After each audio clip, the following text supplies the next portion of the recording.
तर त्याचा फायदा चीन घेईल आणि म्हणून रस्ते करायचे नाहीत असा निर्णय त्या सरकारने केला होता। ते म्हणाले आताच्या सरकारने ज्या प्रकारे बॉर्डर इन्फ्रास्ट्रक्चर तयार केलाय, चीनला तरी 24 तास लागतील, भारत 12 तासामध्ये त्या ठिकाणी मोबिलायझेशन करू शकतो। अशा प्रकारचं काम आज भारताने केलेलं आहे। आणि म्हणून एकीकडे इन्फ्रास्ट्रक्चर बॉटलनेक्स दूर केले। आज वाढवण सारखं बंदर जे आपण तयार करतोय, देशातलं सगळ्यात मोठं बंदर जेएनपीटी, देशाचं 60-65% कंटेनर ट्रॅफिक जे हँडल करतं, हे जेएनपीटीचं देशातलं सगळ्यात मोठं बंदर जगातल्या पहिल्या 30 बंदरांमध्ये देखील येत नाही। आजही आपण बघा, जगामध्ये आर्थिक सुपर पॉवर तेच आहेत ज्यांच्याकडे मॅरीटाईम पॉवर आहे। सामुद्रिक व्यापार हा ज्यांच्याकडे आहे तेच जगावर आजही इकॉनॉमिकली राज्य करतायत। आणि मोदीजींनी ओळखलं आणि 1992 साली ज्या वाढवण पोर्टची फाईल बंद करण्यात आली होती, हा पोर्ट बनू शकत नाही, आपलं सरकार आल्यानंतर आपण ती फाईल उघडली, त्या संदर्भातले बॉटलनेक्स दूर केले आणि माननीय मोदीजींनी त्या ठिकाणी देशातला सगळ्यात मोठा पोर्ट, जेएनपीटी पेक्षा 3 पट मोठा पोर्ट, आणि ज्या दिवशी तयार होईल त्या दिवशी जगातल्या पहिल्या 10 पोर्ट मधला पोर्ट, अशा पद्धतीनं वाढवणचं बंदर हे आपण तयार करतोय। एकटं वाढवणचं बंदर मॅरीटाईम पॉवर म्हणून 30 वर्ष आपल्याला पुढे नेणार आहे। अशा पद्धतीचं काम आज इन्फ्रास्ट्रक्चरच्या क्षेत्रात होत आहे। आपण बघतोय रेल्वे बदललेली आहे।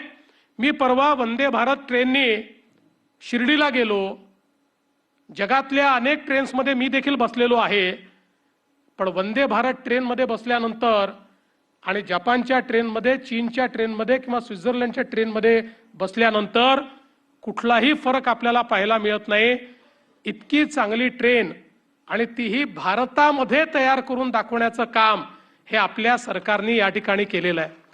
त्यामुळे रेल्वेचं क्षेत्र असो, आता रेल्वेमध्ये जे फ्रेट कॉरिडॉर्स आहेत त्याची गती वाढवण्याचं काम हे वेगानं चाललेलं आहे। जी गती 10, 12, 15 किलोमीटर ॲव्हरेज याची, ती आता 25 पर्यंत पोहोचली आहे, 35 पर्यंत पोहोचते आहे, ती 50 पर्यंत पोहोचली तर आपल्या ट्रान्सपोर्टेशनच्या कॉस्टमध्ये खूप मोठ्या प्रमाणात फरक पडेल।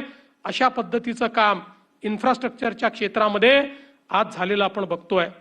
यासोबत या देशामध्ये संधी तयार व्हावी याकरता झालेले जे काही रिफॉर्म्स आहेत, या रिफॉर्म्समध्ये मी तर असं म्हणेन की जीएसटी हा एक असा रिफॉर्म आहे की ज्याच्यामुळे आम्ही क्वांटम जंप घेतली।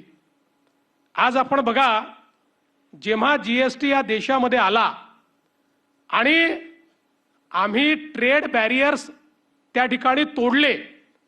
पूर्वीच्या काळी प्रत्येक राज्य आपला टॅक्स लावायचं आणि त्यामुळे आमच्याकडे परदेशी गुंतवणूकदार हे येऊ शकत नव्हते। ट्रेड बॅरियर्समुळे अनफेअर ट्रेड होता, त्यामुळे लेवल प्लेइंग फील्ड नव्हती। एक प्रकारे हे बॅरियर्स वेपनाइज केले जायचे, त्यातनं देशाच्या अर्थव्यवस्थेवर विपरीत परिणाम व्हायचा। अनेक वर्ष यूपीएच्या सरकारने जीएसटी आणण्याचा प्रयत्न केला, ते यशस्वी झाले नाहीत। पण मोदीजींनी जीएसटीवर एकमत घडवलं आणि घडवून या देशामध्ये जीएसटी आणला।